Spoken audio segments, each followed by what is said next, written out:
From the 28-yard line of Auburn. Bama going left to right. Bryce gets the snap, knee high. Looks, throws the fade route, near side end zone. Got it! Caught! Touchdown, Alabama! Caught by Ja'Cory Brooks in the end zone. And Chris Davis takes it to the back of the end zone. He'll run it out to the 10, 15, 20, 25, 30, 35, 40, 45, 50, 45. There goes Davis! Oh my God! Davis is going to run it all the way back! Auburn's going to win the football game! Auburn's going to win the football game! And Alabama has come from nowhere to defeat the Auburn Tigers in multiple overtimes.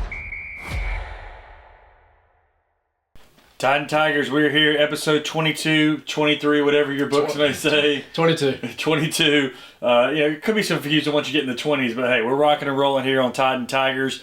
Draft recap, NBA playoffs. We got a big episode ahead.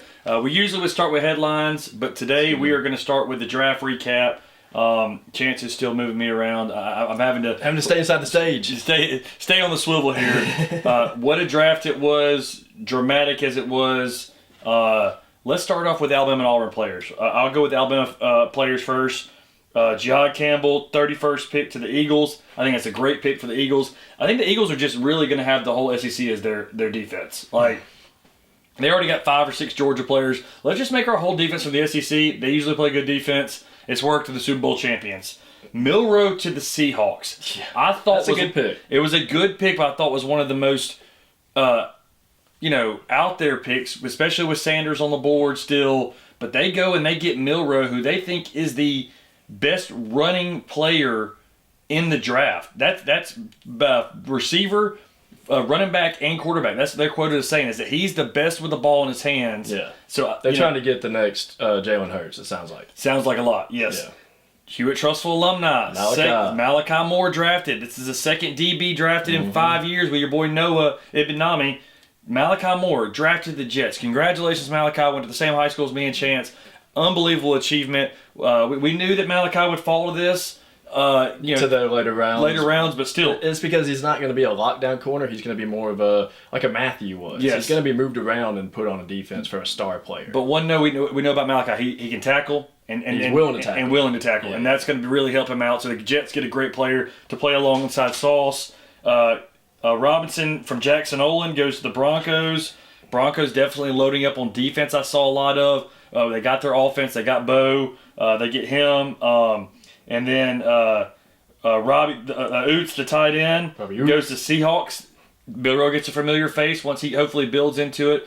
We know that Miller's not going to be the guy this year, but I think that getting a familiar face to run with the second team will be good for him. And then Tim Smith goes to the Colts. Who's Tim Smith? I forgot about Tim Smith was a defensive end linebacker. Okay. Yeah, okay. They had a couple, I feel like, Tim Smiths. Maybe Tim from Alabama? From Alabama, yes. Yeah. So 6 guys drafted. I think that's a really good draft for Alabama, considering the fact that very good. A lot of their best players were younger players, Ryan Williams included. So let's go to Auburn. 3 players drafted. What'd you think about the draft? And Jarquez Hunter going the earliest for us. I think that was great. Lambert Smith went later than I expected. I actually thought people would take him, like the Bills or somebody would grab him as a replacement receiver. Yeah. But Jalen McLeod, I didn't even know if he would actually get picked up. That was awesome seeing him as he dropped so far late down. It's the 6th round, yeah. So 3 players drafted. It wasn't a draft where they didn't have anybody picked. I think that's good build for the future. They have 3. I look for Auburn to double that next year with 6 players. Depending on how many want to stay. But yeah, I think we got a Cam Coleman. He'll probably just declare, right? I think he was just a freshman, man. I think he's got another year. This was his second year. Oh, okay. Then yeah. Never mind then. But yeah, there's a lot to dive into Auburn's football team next year. I'm expecting big things, but yeah, a lot of their players were freshmen last year. What were some of your biggest surprises from the draft? What did you think? Well, as we're going to go into the draft thing. That's what this is. I know. We're jumping from Alabama and Auburn to the draft. Okay. Draft Central now. Now we're all from Titan Tigers, and we're on the full draft. That was actually going to be my first question to you. You throw it to me, so I'll answer to you. I think it's got to be Sanders dropping. I know it was the biggest story, but to me, the numbers, the accuracy, I know the personality wasn't there. I truly believe, this is my true thought, Deion is such a polarizing figure, okay? Yeah. I think that if he went somewhere and Sanders was the guy. If you get drafted in the first round, top 5, top 15 pick, they're going to expect you to start before the season. That's usually the trend the last 7-8 years of NFL football. If you get drafted in the first round, you're going to get a shot to play. I think if they drafted Sanders high, that they're immediately going to have to play them. And if it doesn't work out, everybody's going to be saying, we need to bring in Deion, so-and-so. That's just my opinion. Yeah. I just think that a lot of GMs and a lot of head coaches are like, I don't even want to deal with that. And so that's why I think he fell and ends up going to the Browns a lot later. I mean, we thought he was going to go to the Browns in the first round. They get him in the 5th round, and now they got him and Dylan Gabriel. They got 2 quarterbacks. Right. So, to me, I think the pressure's off of that. He's got somebody to battle against. Well, you saw they already declined him getting his number that saw that too. He's going to be wearing 12 now, which is his father's number backwards, 21. So I thought that was pretty smart. But what was your take? That's what I was going to ask. Okay, for about the Sanders part, I think he wasn't going to be the number 1 pick for a quarterback. I don't believe that in any aspect of it. But between him and Dart, stats-wise, Dart's better. Yeah. But for maybe a locker room and stuff, maybe Sanders is better. Maybe he can hype up the team and all that. But the thing with him is they were able to bully their way through kind of the business of college. Everything, basically. And change the way they did things. And, they're going to change the culture. We know what the NFL doesn't want to do, change their culture. Yeah. They've never wanted to, and they never will, because that's the ownership. They want to prove that we don't care who you are or how good you are. You have to earn the right, like Brady did, to even get an option to come in and become a team owner later. Yeah. So they are not going to just allow an incoming player to be like, I'm going to run this place. This is going to be my organization. You drafted me knowing this. Yeah. Then they're not going to draft you. Yeah. That was the whole point. And then the Giants draft report coming out, he went in there to tank it himself. So what do you expect to be reported on when you go in there acting like a jackass? Yeah. To be like, I don't care about this team. Okay.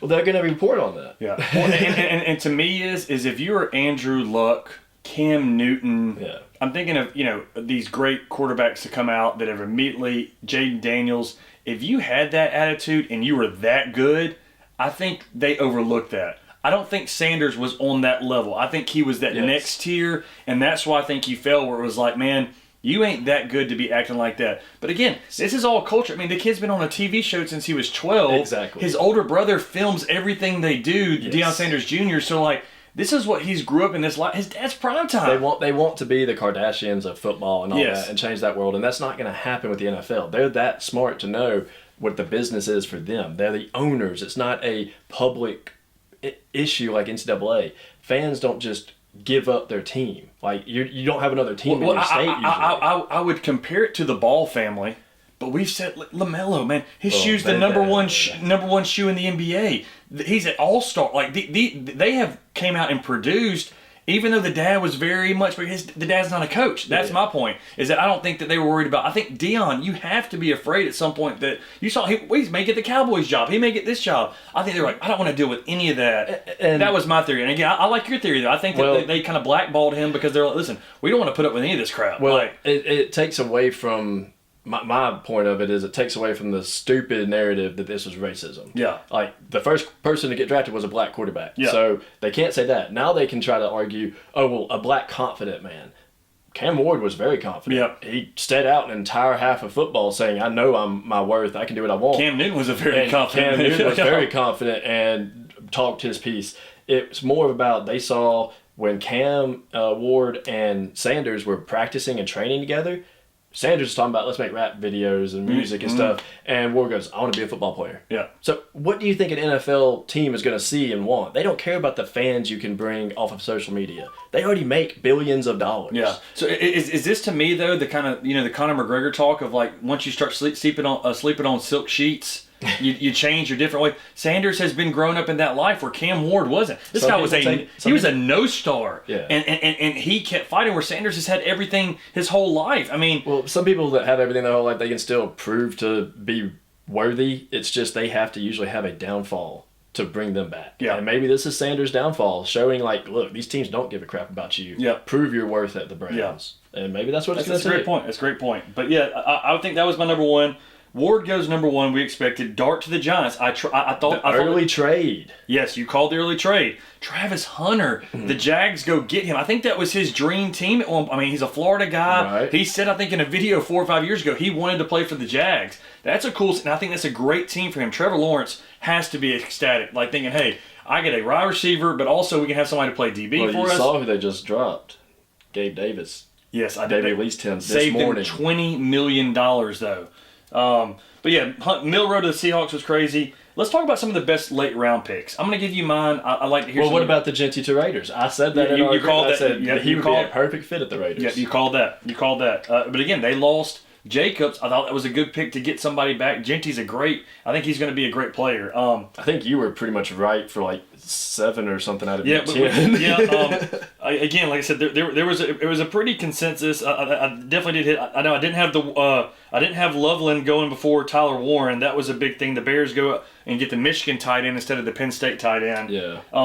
Let's talk about your best late round picks. You brought it up earlier. Lambert Smith to the Chargers. Okay. We talked about this with Quentin Johnson and with Mike Williams. Both these guys have been injured, inconsistent. Lambert Smith, man, shout out to Matt Thompson, or maybe Davis as well. They're always like, man, watch this guy for Auburn. He always produces. He gets over 70 yards every game, and he did. Yeah. He did. What was the me and Thompson did it religiously, I think, this whole season, just betting the over that he was going to have 5 or more catches and over 75 So that's yards. consistency. Yes. That's consistency. So I think that's a great pick. I like Scatabo to the Giants, man. Like, I think they went and got, like, if you look at the Giants draft. So that was great for them to have the type of backup running back as Scatabo to come in, because he'll end up proving to be better than your starter. But you go and look at their guys they got. I would say their top 5 guys the Giants got are all like, go to see.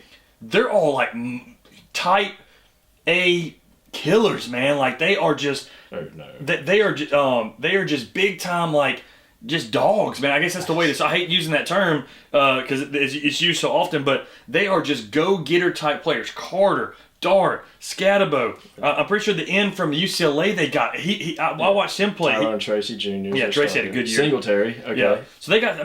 But I like a dual threat guy like Cam getting there for Giants. And I guarantee you, this is going to be the best work in practice. Jackson Dart and Scatabo together. Yes. I think that's going to be some best scout team and practice squad for this starting Giants D. Well, I think too with Wilson and Winston. If Sanders went there, that'd been a little bit too much personality. Yeah. My next was Trevor Etienne to the Panthers. Okay. Etienne is a monster player. Goes from Florida to Georgia. I don't like calling him out because he definitely still ticks me off. The fact that he left Florida to go to Georgia. Which round was it? I think this was the 4th round maybe he went. But I'm just going to tell you this right now.